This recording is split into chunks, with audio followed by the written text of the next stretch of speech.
Assalamualaikum warahmatullahi wabarakatuh. Bismillahirrahmanirrahim. Alhamdulillahi rabbil alamin. Nahmaduhu wa nasta'inuhu wa nastaghfiruh.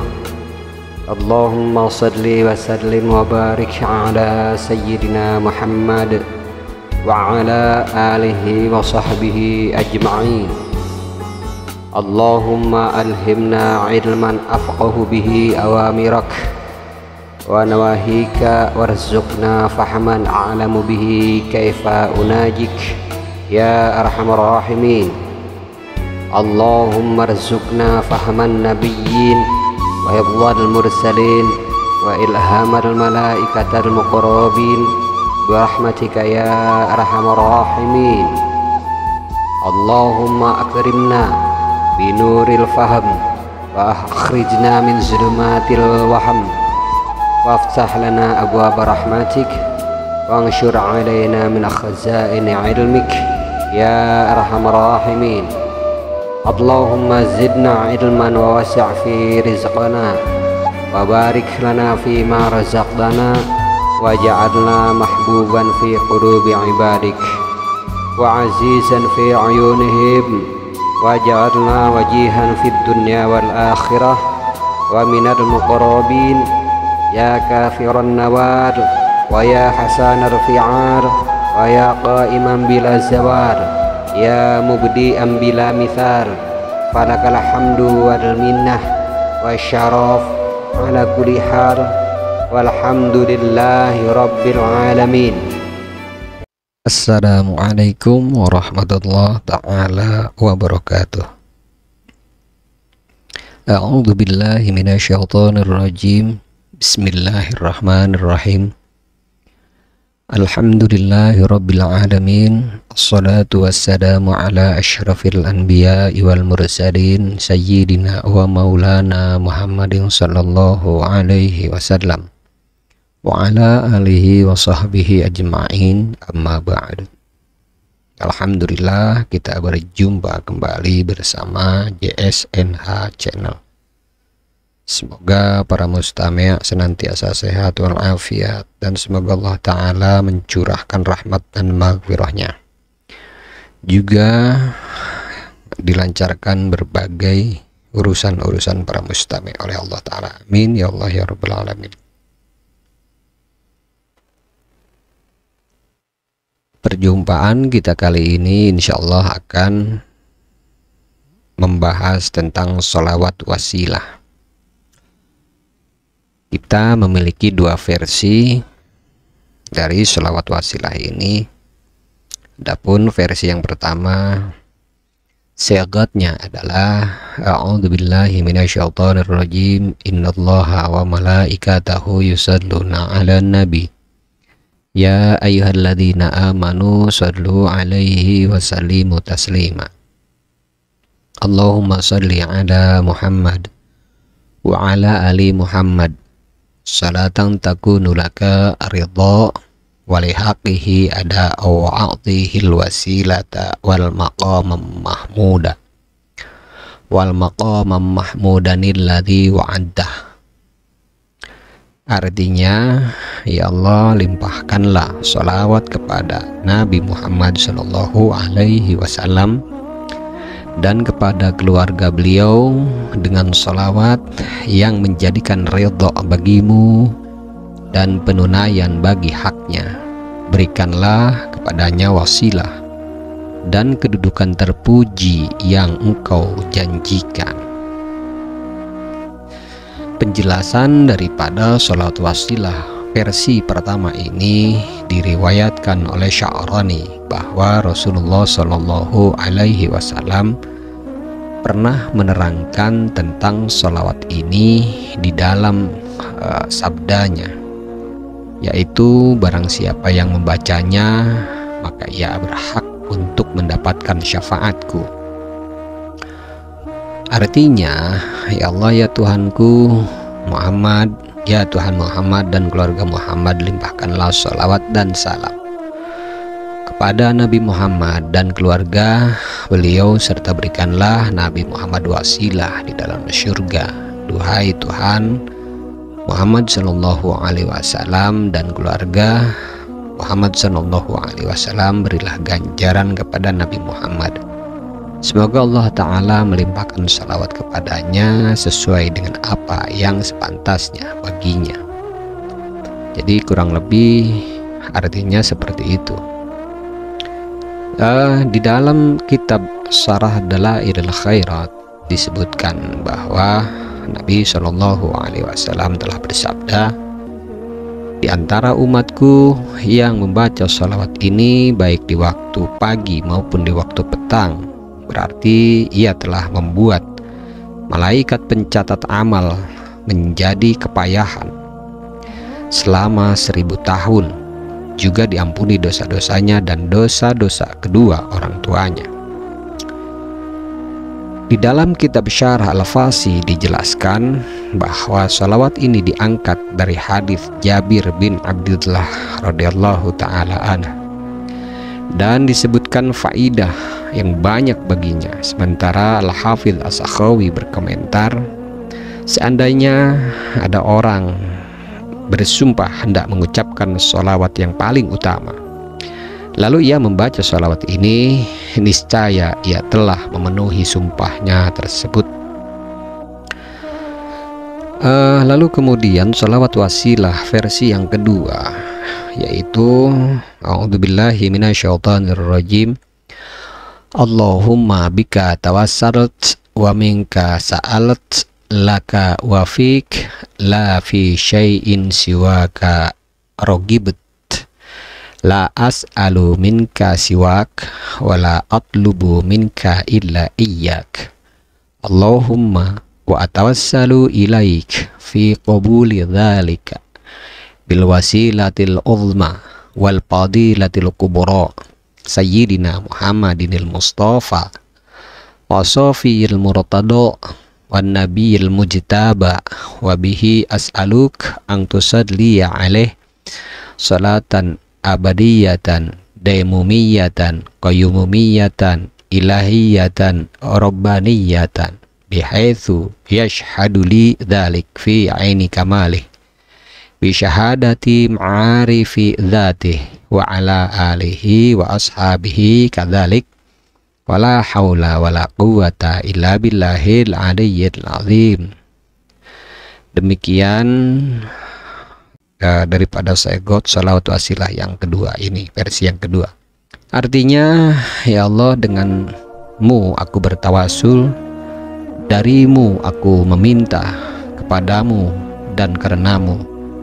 Bukan karena sesuatu dirimu aku rindu, aku tidak meminta darimu selain dirimu, dan tidak meminta darimu kecuali kepadamu. Ya Allah, aku bertawasul kepadamu dalam perkenan ini dengan wasilah yang teragung dan keutamaan yang terbesar, yakni Sayyidina Muhammad Shallallahu Alaihi Wasallam, manusia pilihan, orang yang suci dan diridhai, serta nabi pilihan. Dengannya aku memohon kepadamu agar engkau memberikan salawat kepadanya dengan salawat yang bersifat abadi, lestari, dan mandiri, serta bersifat ilahiyah dan robbaniyah, di mana ia menyaksikan bagiku hal itu di dalam mata kesempurnaannya dengan kesaksiannya ma'rifat terhadapnya, juga kepada keluarganya dan para sahabatnya, sebab engkaulah penolong atas itu. Tiada upaya dan kekuatan melainkan dengan pertolongan Allah Ta'ala yang maha tinggi lagi maha besar. Demikian arti daripada salawat wasilah Saigot versi yang kedua.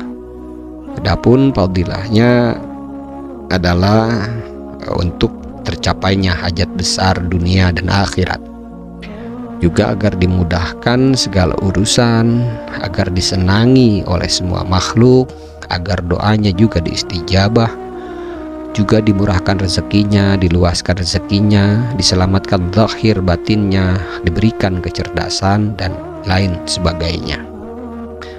Demikian fadilah daripada salawat wasilah, baik itu versi yang pertama maupun versi yang kedua. Semoga bermanfaat. Adapun fadilah atau keutamaan membaca sholawat secara umum, dikatakan di dalam suatu hadis, ma jalasa qaum majlisan lam yadhkurullah fihi wa lam yusallu ala nabiyyihim illa kana alaihim hasrata yaumal qiyamah wa indakhalul jannah litsawab. Tidaklah sekelompok orang duduk dalam sebuah majlis pertemuan tanpa berzikir kepada Allah Ta'ala di dalamnya dan tanpa bersolawat pada Nabi, kecuali hal itu akan menjadi penyesalan atas mereka kelak di hari kiamat, meskipun mereka masuk surga karena pahala. Takhrijul hadis ini diriwayatkan oleh Imam Abu Daud, Imam At-Tirmidzi, dan Imam Ibnu Hibban dari hadis Abu Hurairah radhiyallahu ta'ala anhu.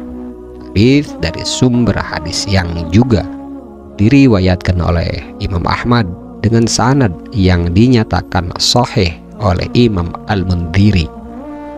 Hadis ini juga diriwayatkan oleh Imam Al-Hakim yang menilainya sebagai sahih menurut syarat Imam Muslim. Pernyataan yang sama pun dilontarkan oleh Imam Ibnu Hibban sewaktu memasukkan hadis ini ke dalam kitab sahihnya. Sementara Imam Abu Dawud dan Imam At-Tirmidzi lebih lanjut meriwayatkan hadis serupa yang juga dari hadis Abu Hurairah radhiyallahu ta'ala anhu dari Rasulullah Shallallahu alaihi wasallam, dengan disertai keterangan bahwa hadis tersebut adalah hasan. Dari Rasulullah Shallallahu alaihi wasallam, beliau bersabda, ma jalasa qaumum majlisan lam yadhkurullah fihi wa lam yusallu ala nabiyyihim illa kana alaihim tiratan fa in syaa adzabahum wa in syaa ghafara lahum. Tidaklah sekelompok orang duduk dalam sebuah majelis pertemuan tanpa berzikir kepada Allah Ta'ala di dalamnya dan tanpa bersolawat kepada Nabi, kecuali hal itu akan menjadi penyesalan atas mereka kelak pada hari kiamat. Jika berkehendak maka Dia menyiksa mereka, dan jika berkehendak Dia mengampuni mereka.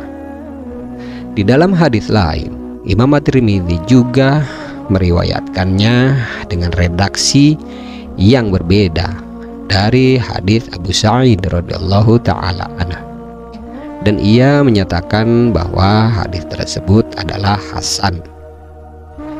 Makna kandungan hadis ini menjelaskan bahwa majelis pertemuan yang tidak disertai dengan zikir kepada Allah Ta'ala maupun sholawat kepada Rasulullah Shallallahu alaihi wasallam kelak akan menjadi penyesalan tersendiri atas pelakunya di hari kiamat karena kehilangan peluang pahala yang melimpah. Meskipun berkat anugerah Allah Ta'ala mereka diperkenankan masuk surga karena pahala amal perbuatan, mereka juga tidak akan mendapatkan tambahan peningkatan derajat dan limpahan pahala. Sebenarnya inilah yang menjadi bakal menjadi penyesalannya mereka di hari kiamat, yakni kehilangan peluang pahala lantaran melalaikan zikir dan sholawat.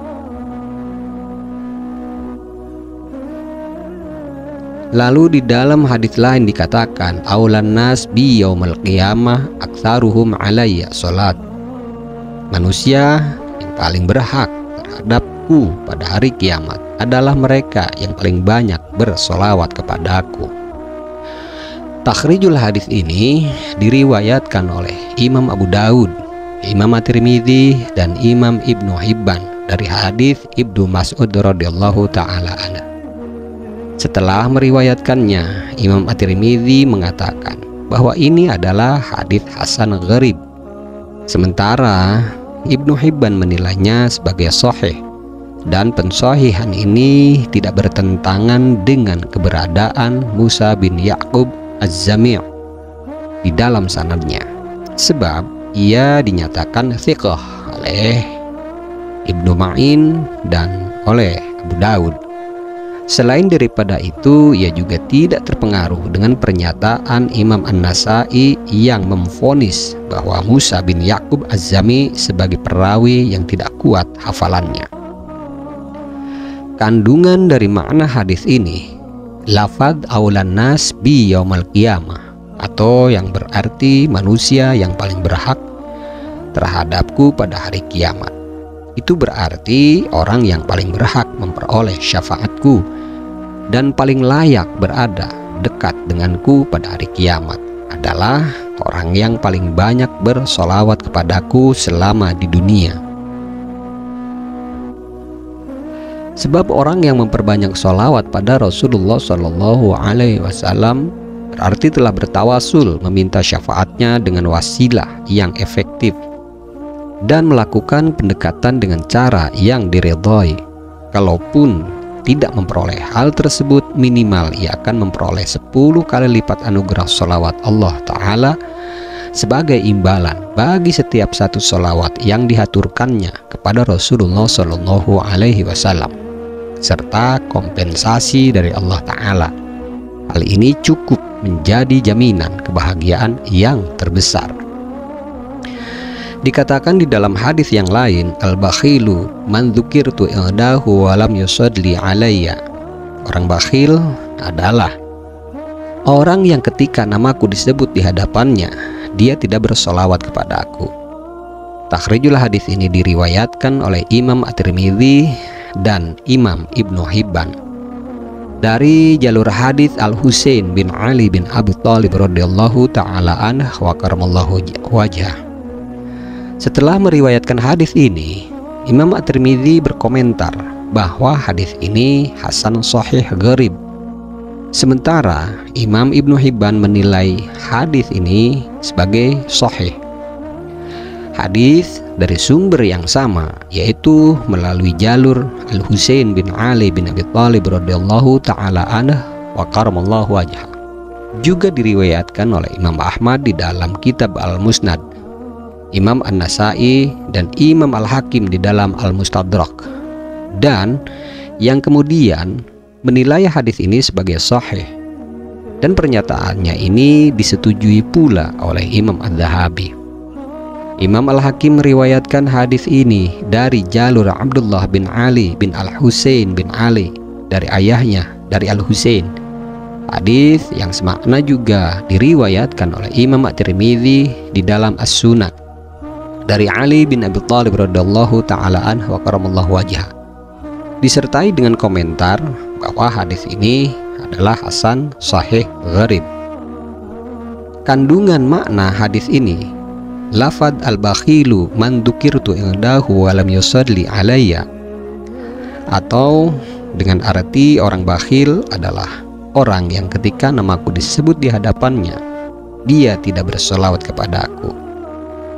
Penggunaan musnad ilaih ini atau subjek di dalam hal ini adalah bakhil, menimbulkan konotasi makna terbatas, sehingga kata tersebut dimaknai sebagai orang yang benar-benar sempurna di dalam kebakhilannya. Sebab dalam konteks ini ia kikir mengeluarkan sesuatu yang tidak bakal mengurangi hartanya sedikit pun, bahkan tanpa biaya dan modal sama sekali. Padahal pahala dan imbalan yang ditawarkan adalah sangat besar dan berlimpah. Al-Faqihani menyatakan ini merupakan tingkat kebakhilan dan kekikiran terburuk yang tidak menyisakan kekikiran lagi di belakangnya, kecuali kekikiran untuk mengucapkan kalimat syahadat. Secara ringkas, hadis-hadis tersebut menjelaskan tentang kewajiban bersolawat kepada Nabi Shallallahu Alaihi Wasallam ketika namanya disebutkan. Demikian penjelasan daripada fadilah membaca sholawat. Semoga para mustami' termotivasi untuk senantiasa memperbanyak membaca sholawat. Kurang dan lebih saya mohon maaf. Jika ada kata-kata saya yang salah, maka kesalahan tersebut berasal dari kebodohan saya, dan saya memohon ampunan kepada Allah Ta'ala. Akan tetapi jika ada kebenaran di dalamnya, maka kebenaran tersebut mutlak berasal dari Allah Ta'ala, bukan dari saya secara pribadi. Insya Allah kita akan berjumpa kembali pada segmen yang lain. Wabillahi taufiq wal hidayah. Wassalamualaikum warahmatullahi ta'ala wabarakatuh. Bismillahirrahmanirrahim. Allahumma inna nastauda'nak ma qara'nah wa ma katsabnah wa ma sami'nah. Allahumma ya alim ya alim ya alim, adlimna min ilmik wa abhimna ank wa asmi'na mink wa basirna bik wa aqimna bi syuhudik wa arifna at-tariqa ilaik wa hawinha alaina bi fadlik wa albisna libasa taqwa minka wa laka innaka ala kulli syai'in qadir walhamdulillahi rabbil alamin. Bismillahirrahmanirrahim. Subhanakallahumma wa bihamdik asyhadu an la ilaha illa ant astaghfiruka wa atubu ilaih.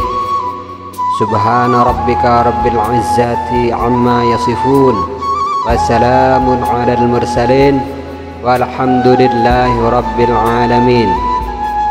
Allahumma aqsim lana min khasyatik ma tahulu bihi bainana wa baina ma'asik, wa min ta'atik ma tubadlighuna bihi jannatik, wa minal yaqin ma tuhawwin mati'na bi asma'ina wa basarina wa quwwatina ma ahyaitana waj'alhu al-waritha minna waj'al tha'rana ala man zalamana wansurna ala man adana wa la taj'al musibatana fi dinina wa la taj'alid dunya akbar hammina wa la mablagha ilmina wa la tusallit alaina man la yarhamuna ya arhamar rahimin walhamdulillahi rabbil alamin.